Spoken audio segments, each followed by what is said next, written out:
Bom, pessoal, mais uma aula de estatística, né? Vamos estudar mais uma medida descritiva, dessa vez os quartis. Então, quem puder deixar o like e seguir o canal, vamos para o vídeo.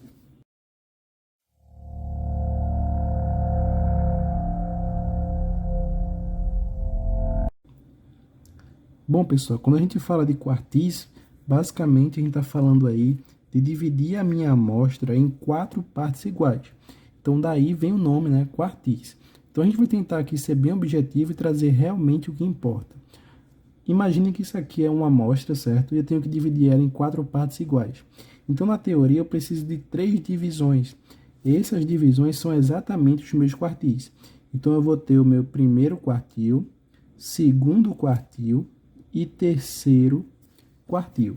Então, observem que nessa situação é como se eu tivesse aqui 25%, 25%, 25% e 25%. Então, eu dividi minha amostra exatamente em 4 partes iguais. Essa é a ideia principal dos quartis, certo? Então, vamos tentar aqui fazer uma análise separada de cada quartil. Então, o meu primeiro quartil, ele acumula 25% da minha amostra. Então, através dessa análise, a gente vai calcular aqui, montar, né, uma fórmula de posição do meu quartil. Ela vai ser importante para a gente poder calcular o valor desse quartil, certo? Então, a posição do meu primeiro quartil vai ser igual a 0,25, certo? Que multiplica n mais 1. 0,25 por quê? Porque ele acumula 25% da minha amostra, certo? 0,25 é a mesma coisa que 1 sobre 4, ou seja, eu posso reescrever essa fórmula como sendo n mais 1 dividido por 4, certo? Em forma de fração. Quando a gente vai aqui para o meu segundo quartil, a gente sabe, né, que o meu segundo quartil ele vai acumular 50% dos meus dados. Então, é por isso que a gente diz também, né, que esse meu segundo quartil ele coincide com a mediana. Então, o meu segundo quartil é igual à mediana. Ele divide exatamente a minha amostra em 50% para cada lado, certo? Então, qual vai ser a minha fórmula de posição para o meu segundo quartil? Vai ser igual a 0,5. Por que 0,5? Porque ele acumula 50% dos dados, que multiplica aqui n mais 1. Escrevendo na fórmula de fração, 0,5 é a mesma coisa que 1 sobre 2, ou seja, n mais 1 dividido por 2. Para finalizar, o meu terceiro quartil. O que acontece no terceiro quartil? A gente acumula 75% da minha amostra. Então, a minha posição do meu terceiro quartil vai ser igual a 0,75, que vai multiplicar n mais 1. Colocando na forma de fração, né, eu vou ter 3 vezes n mais 1 dividido por 4. Então, essas fórmulas de posição elas são muito importantes para a gente poder calcular o valor de cada quartil. Vamos tentar fazer aqui um exemplo para ficar bem claro como é que isso pode ser cobrado, certo? Então, tenho aqui uma amostra qualquer, e aí vem um detalhe. Toda vez que a gente for falar de quartil e vai calcular, a gente precisa pegar essa amostra e colocar ela em rol crescente, ou seja, em ordem crescente.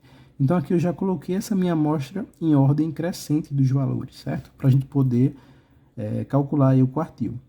Então, eu vou identificar aqui cada elemento da minha amostra, para facilitar, né, a visualização.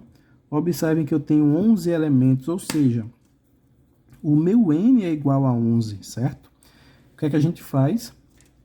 A gente vai calcular aqui, né, a posição do meu primeiro quartil, ou seja, vai ser 0,25, que multiplica n mais 1, ou seja, 11 mais 1, que dá 12.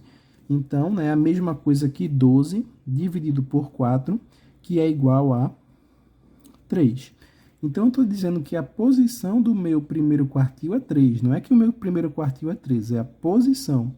Olhando agora para a amostra, quem é, né, a minha posição 3? É o 4. Então, o meu primeiro quartil tem valor 4. É apenas isso. Vamos agora calcular, né, a posição do meu segundo quartil, ou seja, 0,5, que multiplica 12, né, que é n mais 1. 0,5 é a mesma coisa que dividir por 2. Então, eu tenho 12 dividido por 2, 6. Minha posição do segundo quartil é 6. Ou seja, eu tenho aqui o 6. Quem é, né? Ou seja, o meu segundo quartil vale 20. Certo? E para finalizar aí, encontrar o meu terceiro quartil.